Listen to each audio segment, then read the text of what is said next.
네, 제가 아직까지는 이렇게 강단에 자주 서는 게 이렇게 박수 받고 좋은 일이 아니지만, 또 하나님 말씀을 듣고 같이 나누고 이 말씀을 통해서 함께 은혜를 누리기를 소망합니다. 오늘 우리가 방금 읽은 마가복음 복음서에는 한 여자가 나오고 있습니다.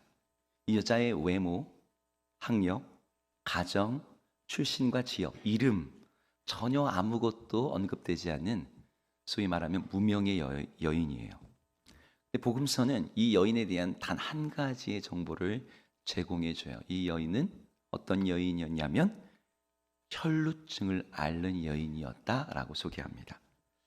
여러분, 혈루증이라고 들어보셨는지 모르겠지만 우리 교회 안에서는 이 질병에 대해서 성경을 통해서 여러 번 나누지만 일상에 나가서는 이 질병을 거의 이야기하지 않습니다. 혈루증은 여러 가지 형태로 나타난다고 하는데, 이 자궁 내에, 여성의 자궁 내에 출혈이 멈추지 않고 계속된다든지, 아니면 피와 고름이 흘러나온다든지, 악성 피부병의 형태로도 나타나는 것이 이 혈루증입니다. 근데 이것은 단순히 피만 출혈되는 그러한 증상, 그러한 질병이라고 말하기에는 뭔가 조금 더 심각한 내용들이 들어있어요. 사실 우리가 병이라고 말하는 것 혹은 증상이라 말하는 것들이 여러 가지가 있지 않습니까? 무좀처럼 가렵고 불편하지만 치명적이지 않은 질병이 있습니다. 당뇨나 혈압처럼 자기 관리만 잘하면 병세가 느껴지지 않는 병도 있어요. 하지만 어떤 병들은 그 병의 진단을 받는 순간부터 가슴이 철렁하고, 그리고 일상생활이, 그리고 나의 생애 자체를 갖다가 정리해야 되는 질병들도 있습니다. 혈루병은 이 중에 어디에 속할까요? 지금 우리가 생각하기에는 1번 혹은 2번 정도라 생각하지만 그 당시 혈루병은 3번에 해당되는 질병이었어요. 피가 멈추지 않는 질병으로 우리에게 잘 알려진 질병이 하나 있는데 혈우병이라는 질병입니다. 혹시 들어보셨나요? 네, 이 몸에 피가 흐를 때 이걸 응고시켜주는 그 인자가 부족해서 멈추지 않는 거죠. 우리나라에 이 혈우병을 가진 사람이 3,000명 정도 있다고 합니다. 제가 이 3,000명 중에 한 분이랑 교제를 하게 됐어요. 몇 개월 동안 이분이랑 같이 예배도 드리고 신앙생활을 했는데, 그 당시 이분이 청년이었어요. 근데 이분이 청년인데 제가 중국에서 만났는데도 이분의 냉장고에는 항상 혈액 응고제가 이렇게 들어있는 거예요. 그래서 그냥 뭐 피가 멈추지 않으니까 좀 고생되겠다 이 정도 생각했는데, 이분이 겪었던 인생의 어려움을 상상을 초월하더라고요. 길 가다가 넘어지거나 무릎이나 부딪히면은 피가 날 때 멈추지가 않잖아요. 무조건 응급실로 가야 돼요. 근데 겉으로 피가 나오면 그나마 괜찮은데 사람하고 툭 부딪혔는데 몸 안에서 혈관이 터졌을 때 자기도 모르는 사이에 죽는다는 거예요. 그래서 이분은 어릴 때부터 학교에서도 체육 활동은커녕 주변에 사람 많은 곳은 아예 가지를 않고 항상 주눅들어 있고 소심한 거죠. 여러분, 혈우병도 이런데 고대의 혈루증은 이것보다도 훨씬 더 치명적이고 위험한 질병으로 간주되었어요. 피가 계속해서 유출된다는 것 자체가 위험한 거죠. 하혈이 일어날 때 느끼는 그 고통은 둘째로 치더라도 여러분, 계속해서 피를 흘리면 어떻게 됩니까? 생기를 잃고 힘도 잃고 빈혈 증상이 계속해서 일어나서 간신히 생명을 유지하는 상태로 살아갑니다. 게다가 구약 시대에는 피가 생명과 동일시되었어요. 피에는 생명이 있나니. 그래서 피가 유출이 된다라는 말은 무슨 뜻이냐? 그 사람의 생명이 파괴되고 있다. 이 사람은 지금 죽음에 가까운 사람인 거죠. 그래서 그 사람을 부정한 사람으로 간주했습니다. 부정으로 간주한 사람은 하나님께 화목제를 드리거나 어떠한 예배와 제사에도 참여할 수 없었고 성전에 기도하러 들어갈 수도 없었어요. 하나님 앞에서 완전히 단절된 사람인 거죠. 이 여인이 이 병을 몇 년 동안 알았는지 혹시 아십니까? 방금 성경에서 12해를 알았대요. 여러분, 12년을 알았다. 여러분, 12년이 그냥 성경에서는 그냥 12가 아니라는 거 아시죠? 12이 어떤 뜻이에요? 완전수죠. 이 이 질병에 자신의 인생을 완전히 송두리째 빼앗긴 여자였다라는 게 이 열둘의 의미예요. 이 병이 이 여인에겐 개인의 몸의 고통, 하나님께 나가는 종교 생활에서의 제한만 있던 것이 아니라 이 병은 이 여인을 사회적으로도 완전히 매장시켰어요. 누구와도 교제할 수가 없어요. 율법에는 이 여자가 닿는 모든 것이 부정해진다고 말합니다. 레위기에 있는 구절인데요, 함께 한번 읽어보겠습니다. 레위기 15장 19절을 읽겠습니다. 시작. 어떤 여인이 유출을 하되 그의 몸에 그의 유출이 피이면 이래 동안 불결하니 그를 만지는 자마다 저녁까지 부정할 것이요. 자기만 부정한 게 아니라 이 사람을 만지는 사람, 이 사람과 닿는 사람이 다 부정해진대요. 이 여인은 결혼을 할 수 있었을까요? 없었을까요? 할 수 없는 거죠. 결혼을 했더라도 둬야 되는, 마치 병균처럼, 요즘에 우리 경험했지 않습니까? 코로나 환자처럼 다 피해야 되는 거죠. 제가 이 여인에 대한 이야기를 읽을 때 떠오르는 한 책이 있었습니다. 그 책은 체르노빌의 목소리라고 하는 르포 실제 있었던 것을 그대로 기록한 다큐멘터리 책이에요. 여러분 체르노빌이라고 들어보셨죠? 1986년도 4월에 체르노빌, 러시아에 있는, 지금 우크라이나에 있는 그 체르노빌 원자력 발전소가 폭발과 함께 무너졌을 때, 그때 그곳을 진화하겠다고 들어간 소방관들이 있었습니다. 그 소방관 중에 바실리 이그나텐코라는 이제 막 24살의 아주 젊은 아주 씩씩한 소방대원이 있었고, 그 소방대원은 이제 결혼한 지 얼마 되지 않은 루드밀라라는 아내를 가지고 있었어요. 이 둘이 얼마나 이제 막 신혼이니까 사랑이 애틋했겠습니까? 거리를 다닐 때마다 손잡고 다니고, 네. 아직 그 러시아의 그 소련 공산주의 아래 있지만 사랑이 그 안에 있었어요. 근데 갑자기 체르노빌 사태가 일어나면서 이 소방관들이 출동을 했는데 방호복이고 뭐고 상황도 모르고 출동했어요. 출동해서 현장에서 물을 뿌리다가 6시간 만에 남편이 쓰러졌습니다. 그 당시에 소비에트 당국이 이 폭발 기밀을 유지하기 위해서 가족들에게도 연락하지 않고 방사능에 피폭이 된 소방관들을 다 모스크바의 병원으로 다 이송을 했어요. 근데 이 루드밀라 아내가 이 모스크바까지 쫓아가서 물어서 이 남편을 간신히 찾아낸 거예요. 그래서 이 남편의 아내라고, 나는 이 사람을 만나야겠다고. 그러니까 의사와 간호사들이 경고하면서, 정말 이 사람은 당신의 남편이 아닙니다. 이 사람을 남편이라고 생각하지 마세요. 이 사람은 방사능 물질이고 사람이 아니라 지금 핵 원자로라고 생각하셔야 됩니다. 남편의 얼굴이 계속해서 바뀌어요. 몸이 파란색이 됐다가 빨간색이 됐다가 회갈색이 됐다가, 물도 못 삼키면서 남편이 그렇게 3주를 버티다가 죽었습니다. 근데 남편이 그 앞에서 신음하고 막 죽어가는 그 장면을 보는데 아내가 해줄 수 있는 게 아무것도 없잖아요. 이 여자가 틈만 나면 죽어가는, 고통하는 그 남편을 가서 손을 잡아주고 안아주고 같이 울어주고. 근데 그 2주 동안 그 일을 했다고 그 대가가 이 여인에게 너무나 혹독했어요. 남편이 죽은 후에 그 뱃속에 있던 아이가 태어났는데 아이도 태어난 지 4시간 만에 간경화로 죽었습니다. 이 여자도 뇌출혈로 인해서 평생 치매와 정신병을 앓으면서 그렇게 20대부터 살아야 됐어요.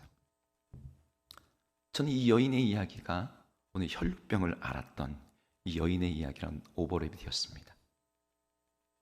이 여인도 그 당시에는 마치 방사능 물질처럼, 작은 원자로처럼 이 여자가 가는 곳마다, 이 여자가 닿는 것마다 다 부정해지고 오염되고,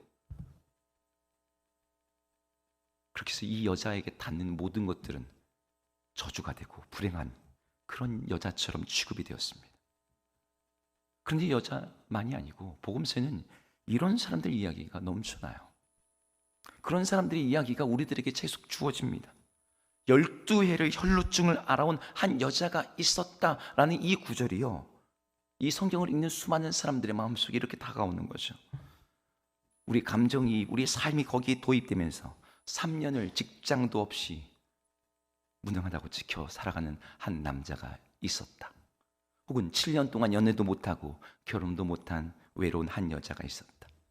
10년 동안 가족과 화해하지도 못하고 결혼해서 혼자 사는 남자가 있었다. 20년을 직장에서 헌신했는데 강제 퇴직했던 중년의 남자가 있었으니, 여러분, 우리들에게도 이런 이야기들이 너무나 많이 있지 않습니까? 근데 성경은 우리들의 이야기랑 비슷한, 아니면 그보다 더 최악의 상황들을 계속해서 보여줘요. 나 같은 사람, 나보다 심한 사람.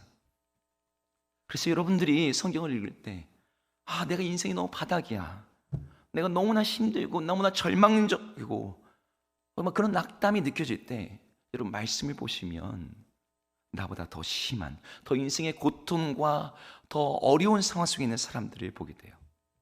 그런데 문제는 그 성경을 읽을 때 동병상련의 위로만 주는 것이 아니라 그들 가운데 역사하시는 하나님의 이야기가 우리 가운데 주어진다는 거죠. 여러분, 그 이야기가 우리에게 소망이 되고 우리로 하여금 다시금 살아날 수 있는 힘을 줍니다. 오늘 이 여인의 이야기가 처음에 복음서에 쓰여지고 초대교회에 소개되었을 때 수많은 사람들이 이 말씀을 들으면서 그들의 삶을 만져주시는 예수님을 바라보았을 거예요. 여러분들이 이 말씀을 읽을 때 어떤 마음이 드셨습니까? 만약에 여러분들이 이 혈루증을 앓는 여자라면 여러분들은 무엇을 하실 것 같습니까? 오늘 이 여자가 했던 일을 우리도 할 것 같아요. 이 여자는요, 모든 걸 다 제쳐두고 자신의 병을 치료하기 위해서 온 힘을 다 기울였어요. 오늘 26절을 한번 같이 읽어볼까요? 읽겠습니다. 시작. 많은 괴로움을 받았고 가진 것도 다 허비하였으되 아무 효용이 없고 도리어 더 중하였던 차에. 네, 오늘 본문에는 많은 의사에게 많은 괴로움을 받았다, 많은이란 단어가 2번 나와요. 하지만 실제로 이 여인에게는 많은이란 단어를 쓸 만한 단어가 한 4-5가지 나올 것 같습니다. 여인이 많은 의사를 만났죠. 이 의사에게 찾아가 보고 저 의사도 찾아가 보고, 그런데 이 의사도 안 되고 저 의사도 안 되고. 근데 이 의사들을 만나면서 어떻게 했어요? 자기가 가진 것을 다 허비할 정도로 많은 재물을 썼습니다. 이 많은 재물을 쓰는 과정에서 의사들이 그냥 안 됩니다, 이 정도 말했겠어요? 나름대로 효과가 있다고 생각된 여러 가지 치유 방법들, 치료 약들 제공했겠죠. 그 가운데서 이 여인이 많은 괴로움을 당했어요. 그리고 이 여인은 12회라는 많은 시간을 보내야 됐습니다. 그러니까 오늘 본문에 나오는 많은이라는 단어는요, 이 여자가 그냥 많이 해봤다, 뭐 이 정도가 아니라 이 여인이 가진 모든 것을 최선을 다해 다 쏟아 넣었다는 거예요. 그런데 그 모든 것들이 혈루병 앞에서는 아무 소용이 없었어요. 여러분, 결혼 생활도 못하는 한 여자가 돈이라도 쥐고 있어야지 살 텐데, 그 모든 걸 거기다 털어 넣었는데 아무런 효험이 없는 거예요. 효험이 없기는커녕 오늘 본문에서 뭐라고 얘기하냐면 오히려 더 중해졌다라고 말합니다. 많은 돈과 시간과 의사와 괴로움을 치렀으면 병세가 좀 나아지고 인생이 좀 더 좋아지고 삶은 좀 건강해져야 되는데 병은 더 중해지고 삶은 나빠지고 건강은 더 심각해진 거죠. 마치 진흙탕에 빠진 자동차 바퀴처럼 엔진의 힘을 돌리면 돌릴수록 오히려 나가는 게 아니라 이 진흙탕에 더 깊이 빠져드는 그런 상황이 이 여인에게 일어난 거예요. 여러분, 우리 인생에도 이러한 일들이 종종 있습니다. 뭔가 바꿔보려고 하고 새로워지려고 하고 내가 나아지려고 하는데 더 도와지고 나아지고 건강해지기보다는 나빠지고 어려워지고 내 삶이 더 후퇴하는 것 같은 느낌. 어떤 사람들은 그게 자기 몸에 있어요. 이 혈병 걸린 여인처럼 의사가 한번 치료해 봅시다, 한번 노력해 봅시다 하는데 그 병이 내 안에 수렁이 되어서 나를 계속해서 깔아안고 다운되게 만드는 거죠. 어떤 사람에게 그 수렁은 가정 안에 있어요. 내 문제라면 모르겠는데 내 가족 안에 그게 있어. 바뀌지 않는 이기적이고 무능한 배우자, 잘 되기를 바라지는데 점점 나쁜 길로 빠지는 자녀, 내 인생의 힘과 격려가 되기보다는 나의 짐과 상처가 되는 나의 부모, 그게 수렁이 돼요. 어떤 사람에겐 수렁이 이 사회에 있습니다. 노력해도 찾기 힘든 직장, 너무나 치열한 사회 경쟁과 스트레스, 정말 살기 힘든 자영업의 현실. 여러분, 이런 수렁들 속에서 우리가 하는 노력이, 수고가, 헌신이 우리에게 더 깊은 절망감과 괴로움을 주는 거죠. 아무것도 안 하고 있는 게 아니에요. 하고 있는 거예요. 노력하고 있어요. 최선을 다하고 있어요. 그게 내 인생에 대한 최소한의 예의라고 생각하면서 내가 할 수 있는 만큼 다 하는 거죠. 그런데 그렇게 힘차게 돌리는 이 뒷바퀴가 인생의 수렁을 더 깊게 만든다는 게 우리 인생의 아이러니입니다. 그러니 나올 수 없으니 그냥 가만히 있다, 노력해도 소용없다, 그러고 있을까요? 많은 사람들이 이런 상황에서 여러 가지 위로와 조언을 합니다. 제가 들은 조언 중에 그런 것들이 있어요. 야, 그렇게 어려울 때 네 마음의 소리에 귀를 기울여봐. 세상에 정말 많이 하는 말이죠. 귀 기울이다 보면은 네 마음 안에 뭔가 답이 있을 거야. 여러분, 우리들은 답이 아니라 우리가 문제예요. 우리 스스로가 정답이 될 수가 없습니다. 스스로 정답이 되려고 많은 사람들이 자기 인생에, 자기 자신에게 엄청나게 몰빵해서 시간과 노력 쓰고 있는데 안 나와요. 제가 요즘에 청년 설교를 주로 하다 보니까 청년 용어들이 종종 나옵니다. 이해해 주시기 바랍니다.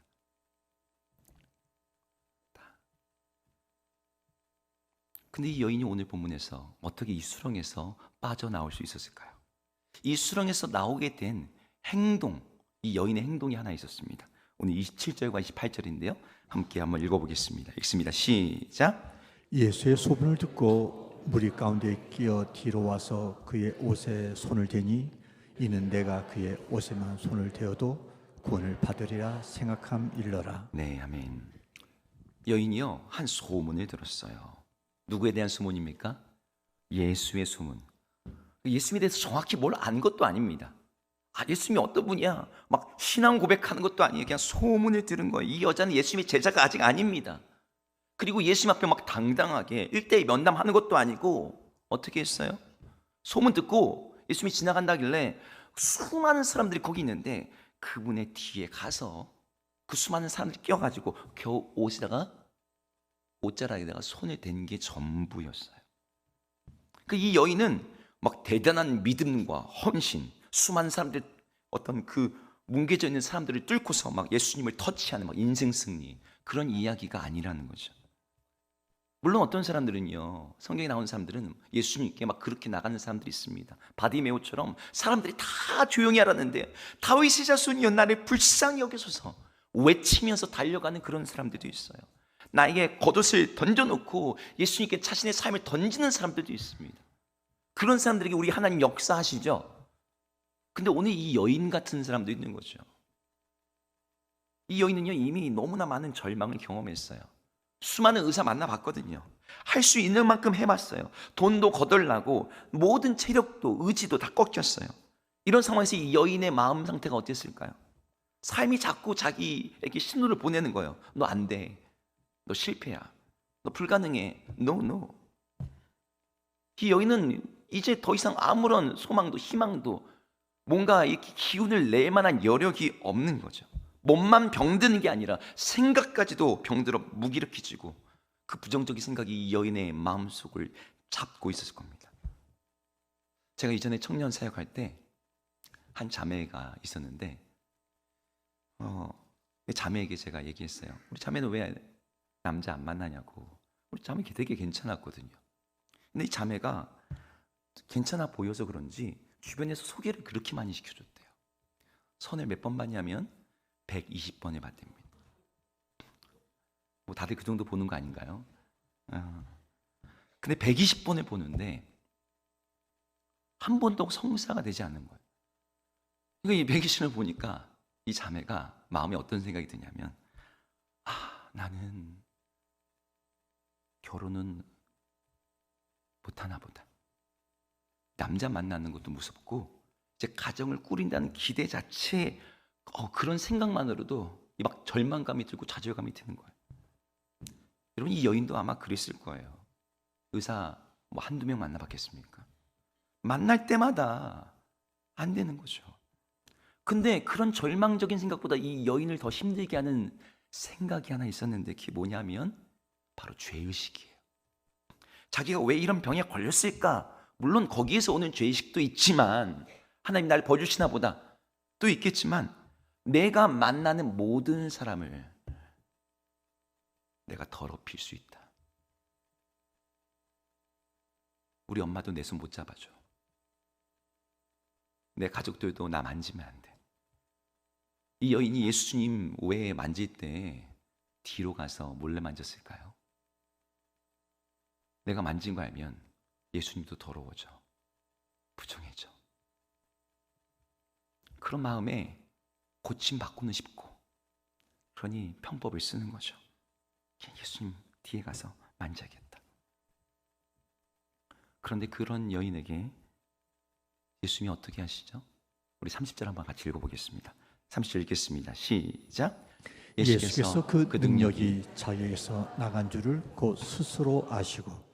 예수님이, 여기까지만 올게요. 예수님이 자기에게서 능력이 나간 걸 금방 깨달으셨어요. 그래서 이 여인을 막 찾기 시작합니다.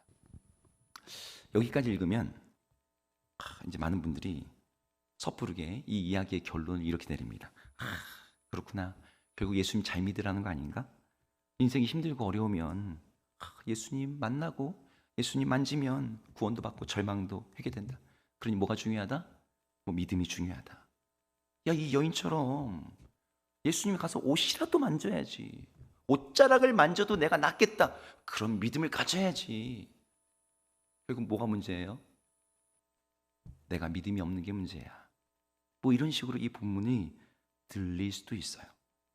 근데 이 여인이 예수님께 다가가서 예수님의 옷에 손만 대어도 구원을 받으리라고 했던 건요, 사실 대단한 믿음이 아니었습니다. 이 여자가 손만 대어도 구원을 받겠다고 했던 예수님의 옷은 어떤 옷이냐면 예수님의 겉옷이에요. 유대인들에게 겉옷은 아주 특별하고 소중한 것, 제사 목록 1호였습니다. 그 이유는 옷감이 귀할 수도 있지만 낮에는 무덥고 밤에는 금방 추워지는 온도차가 아주 급격하거든요. 그런 상황에서 이 팔레스타인 지역에서는 이 겉옷이 한 사람의 건강과 생명을 지켜주는 최후의 보루와 같은 거였어요. 근데 여기에 또 한 가지 이유가 있었는데, 이 겉옷에 달려있는 술 때문이었습니다. 여러분들이 옷 중에 이렇게 술 같은 거 달려있잖아요. 근데 유대인들의 옷에는 술이 달려있어요. 네 귀퉁이에 술이 달려있는데, 이 술은 하나님의 계명을 기억하고 하나님의 계명 안에서 살아간다라는 의미. 그래서 이 사람이 하나님의 백성, 계명의 아들이라는 것을 이렇게 보여주는 일종의 상징물. 우리 그리스도인들이 십자가 목걸이 하듯이 유대인들은 그 술이 다 있어요. 근데 이 술이 똑같지 않고 마치 수메르 쐐기 문자처럼 여러 가지 패턴으로 술을 자기마다 따릅니다. 사람마다 술을 따는 방식이 다 달라서 이 술, 옷감에다가 사람 만났을 때 무슨 계약할 때 자기 겉옷을 거다 놓고서 진흙으로 딱 찍습니다. 그러면 패턴이 나오겠죠. 그게 요즘으로 치면 인감도장이에요. 사람마다 술의 패턴이 다 다르니까요. 그 당시에 또한 이 종교 지도자들은, 바리새인과 사두개인들과 이런 사람들은 자신의 옷을 갖다 아주 길게 늘어뜨리고 다녔어요. 특히 술을 길게 늘어뜨렸습니다. 왜? 그것이 내가 얼마나 하나님의 말씀을 기억하려고 애쓰는 사람인지. 다른 사람은 술 몇 개? 요만큼? 아니, 난 술 길게. 그래서 누가복음에 보면 이런 말씀이 있어요. 긴 옷을 입고 다니는 것을 원하며 시장에서 문안받는 것과 회당의 높은 자리와 잔치의 윗자리를 좋아하는 서기관들을 삼가라. 여기 나오는 긴 옷은요, 그냥 롱패딩 입었다 이런 뜻이 아니고 긴 옷술을 늘어뜨리고 다니는 사람, 자신의 경건의 표현으로 그걸 가지고 다니는 사람인 거죠. 그런데 그 당시에 이 옷술과 관련된 사람들의 어떤 생각이 있었습니다. 그 문화권의 생각이 무엇이었냐면 1세기 랍비 문헌에 기록된 겁니다. 온전하지 않은 사람이 온전한 사람의 옷단술을 만지면 그 사람은 온전해진다 온전하다라는 말이에요. 여기 나오는 온전한 사람은 어떤 거냐면 하나님과 특별한 관계 속에 있는 사람, 의인을 가리키는 표현이에요. 근데 그런 사람들의 옷단의 수를 만지면 아까 그 옷단 수를 뭘 의미한다고 그랬어요? 그 사람이 인감도장 같다 그랬죠. 그 사람의 경건의 상징이에요. 근데 그 경건의 상징과 인감도장 같은 그 수를 만지니 그 하나님의 그 거룩함이 그 사람에게 흘러가서 그 사람도 온전해질 거예요. 수많은 사람이 여러분 예수님이 지나가실 때 보면은 마가복음 6장 56절에 이런 기록이 있습니다. 함께 한번 읽어볼까요? 읽겠습니다. 시작. 아무데나 예수께서 들어가시는 지방이나 도시나 마을에서 병자를 시장에 두고 예수께 그의 옷가에라도 손을 손을 대게 대게 하시기를 하시기를 간구하니 손을 대는 자는 다 성함을 얻느니라. 네, 예수님 당시에는 옷가에만 손을 대도 나을 수 있다라는 믿음이 다 있는 거예요. 이 믿음은 대단한 믿음, 놀라운 믿음. 옷만 만져도 나 어떻게 그런 생각을 하지? 아니 그 당시 모든 사람들이 그런 생각을 했어요. 그러니까 이 여인이 옷에 손만 대어도 낫겠다고 생각하는 것은 위대한 믿음, 특별한 믿음이 아니라 그 당시 모든 사람들이 갖고 있는 상식 수준의 생각이었습니다. 그런데 이것은 그냥 상식과는 달랐어요. 뭐가 달랐느냐? 우리 27절 다시 한번 읽어볼까요? 27절 읽겠습니다. 시작. 예수의 소문을 듣고 무리 가운데 기어 뒤로 와서 그의 옷에 손을 대니. 네, 그냥 의인을 만지면 나아진다 정도가 아니라 예수님에 대한 소문을 이 여인이 듣고 그 행동을 했다는 거죠. 여기 나온 예수님의 소문이 무엇이었는지 정확하게 말하고 있지는 않지만 우리는 앞뒤 문맥에서 유추할 수 있습니다. 병자를 고치시는 예수님, 문둥병도 깨끗하게 하시는 예수님, 귀신도 쫓아내시는 예수님, 가난한 자에게 복음을 전하시는 예수님, 여인들을 멀리하지 않고 세리들의 친구가 되신 예수님. 마가복음 앞장에 나온 다 이야기들이에요. 여인이 이 예수님에 대한 소문을 들었던 거죠. 그래서 예수님께 나와서 예수님을 만지고자 했던 거죠. 이것이 이 여인의 행동의 시작이었어요. 아무것도 아닌 것처럼 보이는 예수님의 소문을 듣는 것에서부터가 이 여인의 이 놀라운 이 삶의 역전과 연결되어 있었습니다.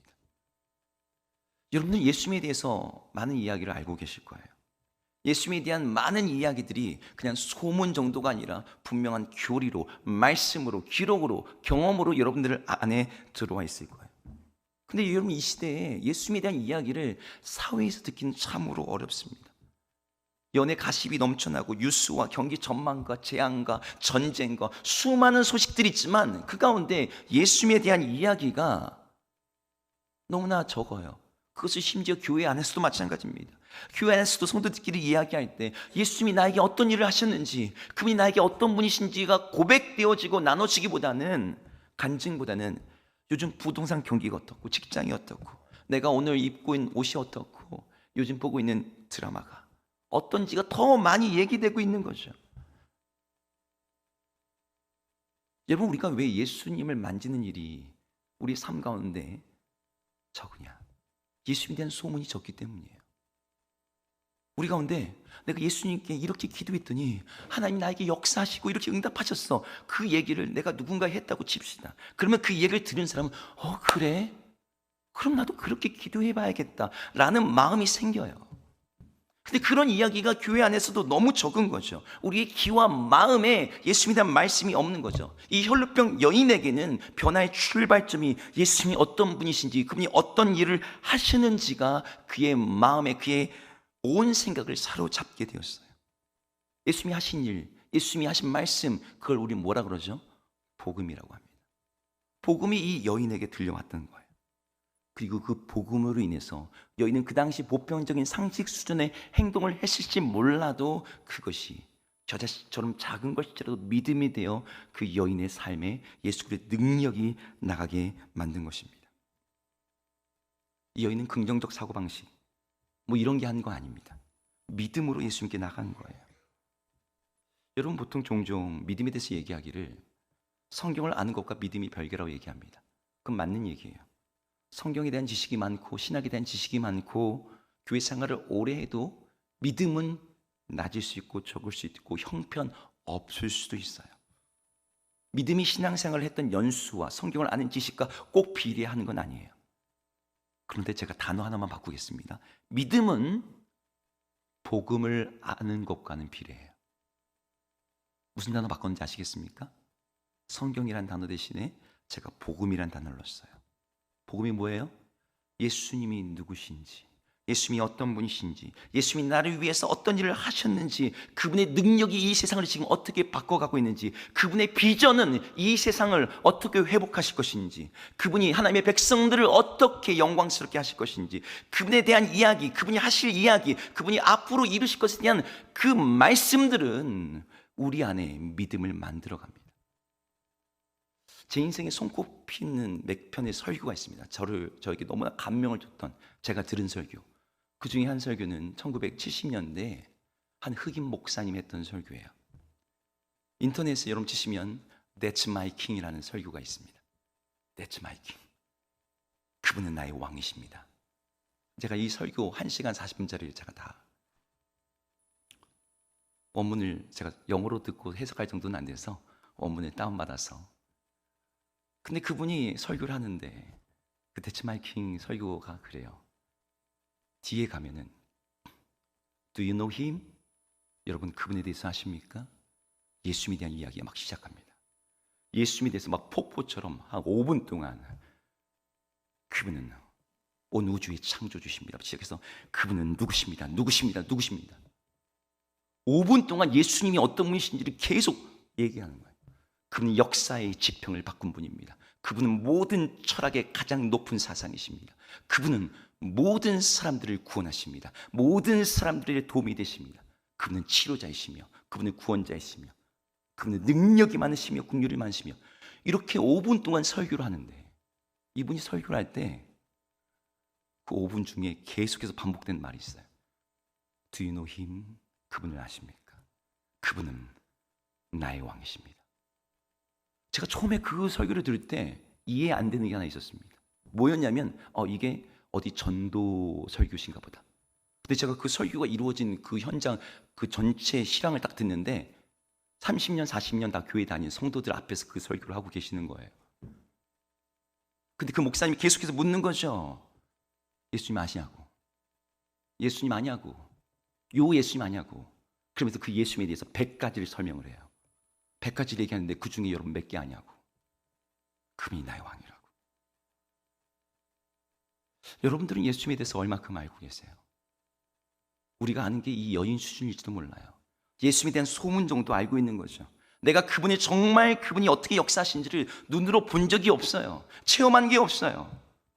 그분이 죽음과 저주의 십자가에서 부활하신 그 능력으로 나타나는 것을 우리가 그냥 소문으로만 들은 정도지 우리가 그분을 만지지 못하는 거죠.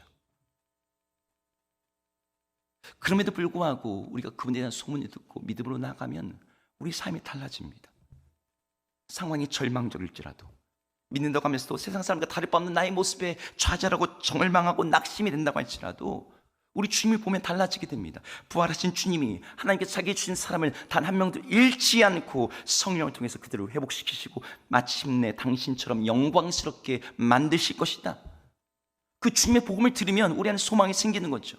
나아질 것이 없는 인생의 고난 앞에서 힘도 의지도 여력도 다 잃어버렸을 때 우리가 예수님에 대한 소식, 그분이 십자가에서 우리를 대신해서 죽으심으로 말미암아 우리 모든 저주와 무능을 대신 지셨고 그분이 이제 약속하신 성령을 하나님께로부터 받아 모든 자에게, 믿는 자에게 주심으로 권능을 입혀 주실 것이다. 이 복음의 약속을 듣고 그것이 우리 안에 들어오면 우리 안에 소망이 생기는 것이죠. 이런 복음은 절망 가운데 있는 사람들 안에서도 소망을 만들어내요. 스스로 믿을 수 없는 의심 가운데서도 믿음을 만들어내요. 문제는 뭐예요? 우리가 그 복음을 듣는 거예요. 우리에게 필요한 것은 많은 의사, 많은 노력, 많은 돈, 많은 시간, 많은 괴로움이 아니라 우리를 새롭게 하는 그 생명의 복음, 능력 이름 예수 그리스도의 복음입니다. 우리는 더 깊은 복음을, 더 많은 복음을, 더 자주 복음을 들어야 돼요. 그 복음이 우리 안에 들어와서 믿음을 만들어내고 그 복음이 우리 안에 들어와서 지금부터 하나님 나라를 살게 하고 그 복음이 지금부터 예수 그리스도의 생명과 능력을 내 안에서 흘러나오게 만드는 것을 여러분들이 경험해 보셔야 돼요. 여러분 복음을 들으면 그리고 그 복음이 되신 예수 그리스도를 만지면 달라집니다. 바뀝니다. 새로워져요. 죽음이 생명이 되고 절망이 소망이 돼요. 예수님의 말씀처럼 믿음의 터치로 인해서 예수님에게 나오는 능력을 이 여인도 경험했던 것처럼 우리도 경험할 수 있는 거죠. 여러분 모두가 복음 안에서 우리 예수 그리스도를 만지시기를 주의 이름으로 축복합니다. 더 나아가서 이 복음이 충만해지면 우리에게서도 우리가 간 모든 곳에서 우리를 보는 사람들, 우리를 만지는 사람들에게 예수 그리스도의 능력이 흘러갑니다. 왜요? 우리 안에 예수님이 충만하시기 때문인 거죠. 저는 우리 주사랑교회 모든 성도님들이 우리 예수님을 만져서 그분에게 나오는 그 능력을 받는 걸 넘어서 우리 안에 그분이 충만해서 우리로 말미암아 이 세상에, 이 절망의 세상에, 슬픔의 세상에, 고통받고 깨어진 세상에 예수 그리스도의 생명을 흘려보낼 수 있는 저희가 되기를 소망합니다. 그렇다 오늘 설교 끝나고 옆에 있는 분들 예수의 능력이 있는지 한번 만져보겠다고 막 함부로 만지시면 안 됩니다. 네, 막 찔러보지 마시고요. 정말 예수로 충만해져서 예수님이 내 안에 살아계셔서 그 예수님에게 흘러나오는 그 생명이, 그 은혜가, 그 기쁨이, 그 소망이 나의 삶은 물론이고 나의 가정과 나의 이웃과 나의 직장과 내 주변의 수많은 절망 가운데 있는 사람들에게 예수의 생명으로 역사하기를 주의 이름으로 축복합니다.